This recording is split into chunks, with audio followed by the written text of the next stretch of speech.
ছাতুর নাম শুনলেই দিনহীন দারিদ্র্যের দৃশ্য চোখে ভাসলেও ছাতু কিন্তু একটু অমূল্য সুপারফুড।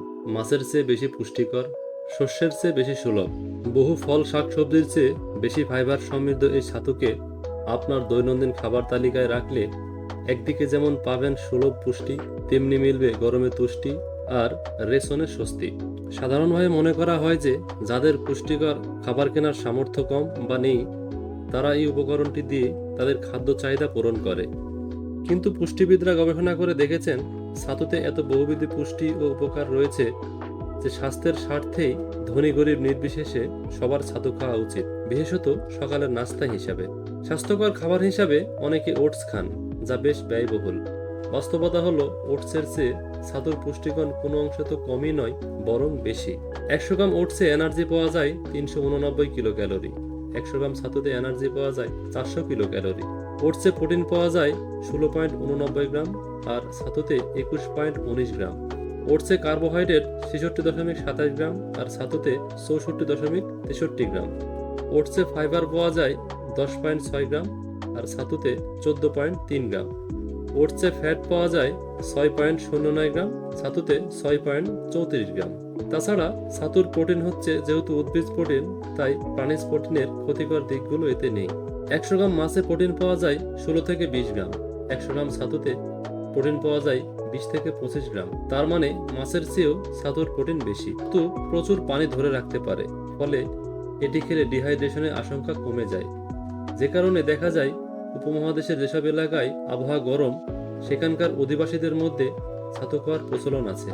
বলা হয় গ্রীষ্মের দিনে সকালবেলা 1 মগ বা 1 গ্লাস ছাতুর শরবত সারাদিন দেহের হাইড্রেশনের মাত্রাকে ভারসাম্যপূর্ণ রাখতে সাহায্য করে। ছাতু অনেকক্ষণ পেটে থাকে, যে কারণে যারা বাড়তি ওজন কমাতে চান তারা ছাতু খেতে পারেন। কারণ ওজন কমাতে গেলে পরিমিত খাওয়া প্রয়োজন, কিন্তু সারাক্ষণ ক্ষুধার অনুভূতি বয়ে বেড়াতে হলে এটা খুব কঠিন। প্রতিদিন সকালে 1 গ্লাস ছাতুর শরবত বাড়তি ওজন কমাতে দারুণ কার্যকরী। তাছাড়া শহরে যারা ব্যস্ত জীবনযাপন করেন, সকালবেলাতে বেরোতে হয়, তাদের জন্য নাস্তা হিসেবে ছাতুর শরবত আদর্শ।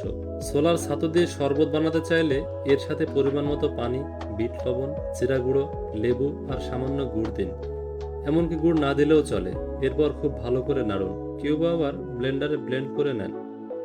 এরপর যদি সুযোগ থাকে ব্লেন্ড করতে পারেন, না থাকলে অসুবিধা নেই। ছাতু বাচ্চাদের জন্য খুব ভালো। বাড়ন্ত দেহের প্রয়োজন মেটানো ছাড়াও ছাতু খেলে কনস্টিপেশনের সমস্যা হয় না, এবং কনস্টিপেশনের ক্ষেত্রে এটা বড়দের জন্য উপকারী। ছাতুর ফাইবার বা আঁশ অংশ পরিপাকতন্ত্রের জন্য খুব উপকারী, কারণ কোলনের দেয়ালে যত তৈলাক্ত ফুড পার্টিকেল লেগে থাকে, ছাতুর কন্টেন্ট এগুলোকে ওখান থেকে সরিয়ে দেয় এবং পরিষ্কার করে।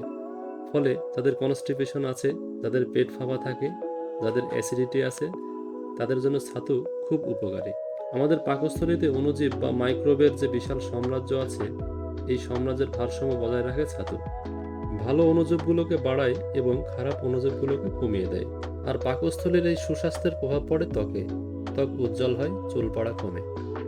আমরা জানি ডায়াবেটিক রোগীদের বেশি কার্বোহাইড্রেট খাওয়া ক্ষতিকর, কিন্তু ছাতু যেহেতু মূলত প্রোটিন কন্টেন্ট এবং এর গ্লাইসেমিক ইন্ডেক্স কম, ফলে রক্তের গ্লুকোজ নিয়ন্ত্রণে থাকে ছাতু খেলে। যাদের ডায়াবেটিক আছে তারা অনায়াসে ছাতু খেতে পারেন। প্রতিদিন 1 চামচ বা 2 চামচ ছাতুই যথেষ্ট। তাই আসুন নতুন এই সুপারফুড নিজেরা খাই, অন্যদেরকে খেতে উৎসাহিত করি। এমন সুপারফুডকে নতুন করে সবার কাছে পরিচিত করি।